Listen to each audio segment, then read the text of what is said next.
அனைவருக்கும் வணக்கம். இப்போ நம்ம பார்க்க போகிற வீடியோ மணத்தக்காளி கூட்டு. அதுக்கு நான் மணத்தக்காளி க்ளீன் பண்ணி வச்சுருக்கேன்.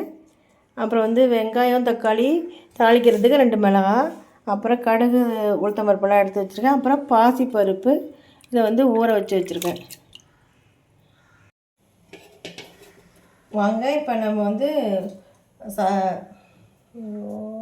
அனைவருக்கும் வணக்கம். இப்போ என்ன வீடியோ பார்க்க போகிறோன்னா, நம்ம பாசிப்பருப்பு மணத்தக்காளி கூட்டு தான் செய்ய போகிறேன். இப்போ நான் அதுக்கு எண்ணெய் ஊற்றிக்கிறேன். ஃபஸ்ட்டு கொஞ்சமாக எண்ணெய் ஊற்றிக்கலாம். எண்ணெய் ஊற்றிட்டு கடுகு உளுத்தம்பருப்பு போட்டு தாளித்து கூட்டு மாதிரி தான் வைக்க போகிறேன். இது பொரியலாகவும் செய்யலாம். கொஞ்சம் தளதளப்பாக இருந்தால் நம்ம கூட்டு மாதிரி யூஸ் பண்ணிக்கலாம். சாதத்தில் போட்டு சாப்பிட்ற மாதிரி. கொஞ்சமாக கடுகு போட்டுக்கிறேன். 2 மிளகாய் காஞ்ச மிளகாய் கிள்ளி போடுறேன். நிறையெல்லாம் வேண்டாம், காரம் ரொம்ப இருந்தால் நல்லா இருக்கா. இதுவே நம்ம வயிறு புண்ணு இருக்கிறப்போ இதை சாப்பிட்டோன்னா நமக்கு வயிறு புண்ணு சரியாக வந்துடும். ஒரு வெங்காயம்,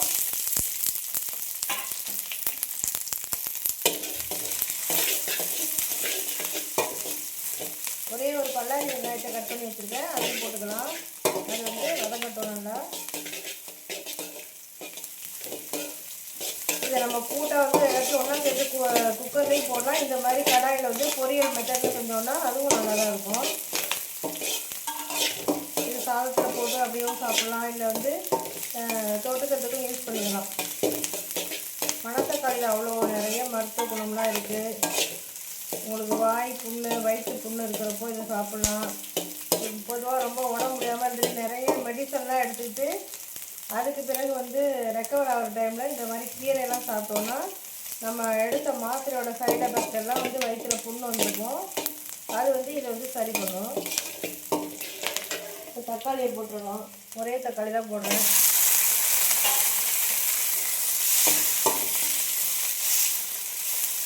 பொரியலுங்கிறனால தக்காளி நிறைய தேவையில்லை. நீங்கள் கூட்டு மாதிரி செஞ்சால் தான் தக்காளி ஒன்று கூட எக்ஸ்ட்ரா போடணும்.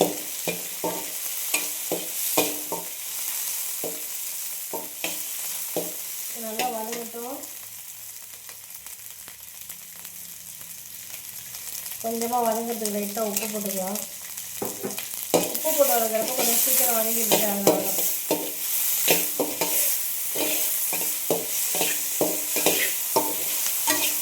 மணத்தக்காளி உண்மையிலே எல்லா கீரையுமே நமக்கு நல்லது தான்.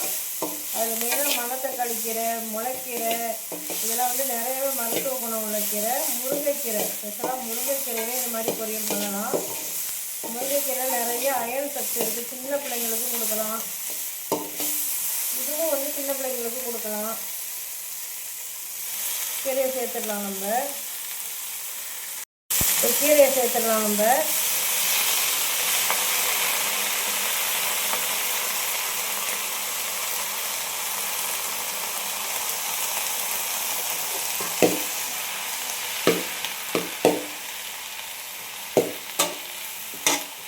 கீரையை மட்டும் நல்லா ஒரு 2-3 கழுவிடுங்க.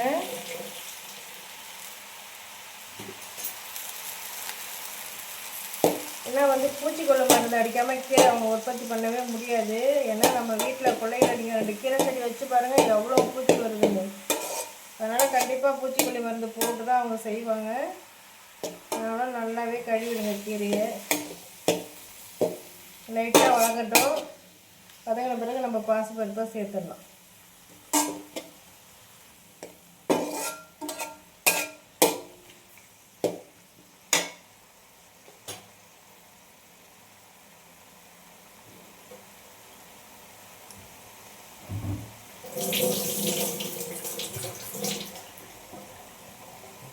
இப்போ பாசிப்பருப்பையும் போட்டுடலாம். நான் ஒரு அரை மணி நேரம் ஊற வச்சுருக்கேன், அப்போ தான் கொஞ்சம் சீக்கிரம் வேகும்னு. இது பாசிப்பருப்பு. இதிலே சிறு பருப்புன்னு சொல்லுவாங்க, அது வேறு பருப்பு.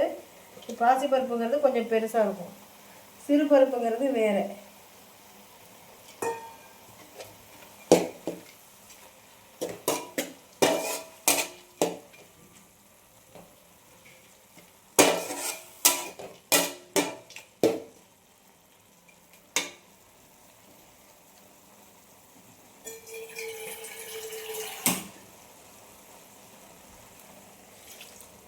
இப்போ அது வேகிற அளவுக்கு கொஞ்சமாக தண்ணி ஒரு 1/2 கிளாஸ் அளவு ஊற்றிக்கிறேன். ஏன்னா பருப்பு ஊறின பருப்பு தான் சீக்கிரம் வெந்துடும்.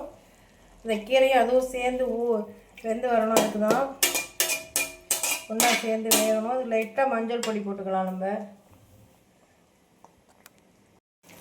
மஞ்சள் பொடி லைட்டாக, அப்போ தான் கலர்ஃபுல்லாக இருக்கும். அதில் ஏதாவது 1-2 கிருமி இருந்தாலும் அது அழிஞ்சிடும். மஞ்சள் போடுறப்போ கீரையில் ஏதாவது ஒரு விஷத்தன்மை இருந்தாலும் அழிஞ்சு போயிடும். அதுக்காக தான் கண்டிப்பாக மஞ்சள் பொடி போடணும்.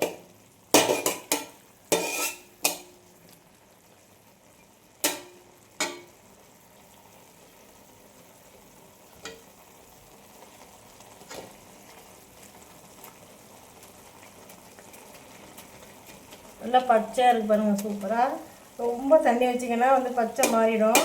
அழிய வேக விட்டோன்னா இது நம்ம பொரியலுங்கிறனால கொஞ்சம் தண்ணி இருந்தாலே போதும்.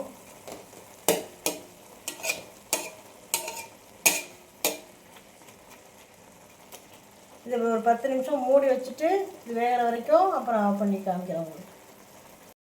இப்போ மூடி வச்சிடலாம். இதை கொஞ்சம் நேரம் வேகட்டும். அப்படியே இது மூடி வச்சிடலாம். சின்ன மூடி தான் வைக்கிறேன், கரெக்டாக இருக்கிறதுக்கு.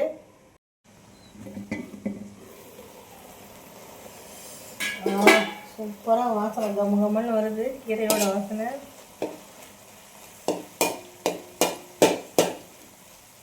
இன்னும் கொஞ்சம் நேரம் வேகணும். பருப்பு எப்படி இருக்குன்னு பார்க்கலாம். பருப்பு கொஞ்சம் வேகாமல் தான் இருக்குது, அதனால் இன்னும் கொஞ்சம் தண்ணி ஊற்றிக்கலாம். ஏன்னா அந்த பருப்பு வந்து இது பெரிய பெரிய பருப்பு, பாசி பருப்புல அது கொஞ்சம் பெருசாக தான் இருக்கும். அது வெந்து வர வரைக்கும் நம்ம கொஞ்சம் வெயிட் பண்ணி தான் ஆகணும். சிறு பருப்புனா இந்நேரத்துக்கு வெந்திருக்கும்.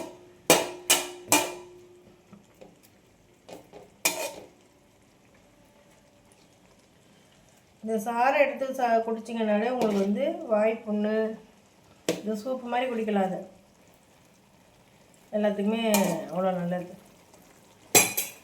இன்னும் கூட கொஞ்சம் தண்ணி ஊற்றிக்கிறேன், வேகட்டும் நல்லா. அது வெந்தால் தான் நல்லாயிருக்கும்.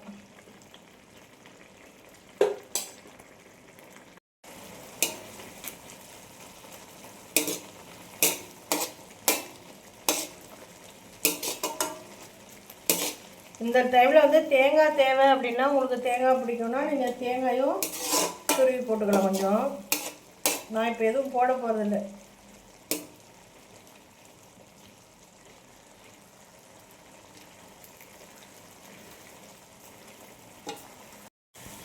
நம்மளுடைய மணத்தக்காளி கீரை பொரியல் ஆல்மோஸ்ட் ரெடி ஆகிட்டு. இன்னும் கொஞ்சம் நேரம் தான்.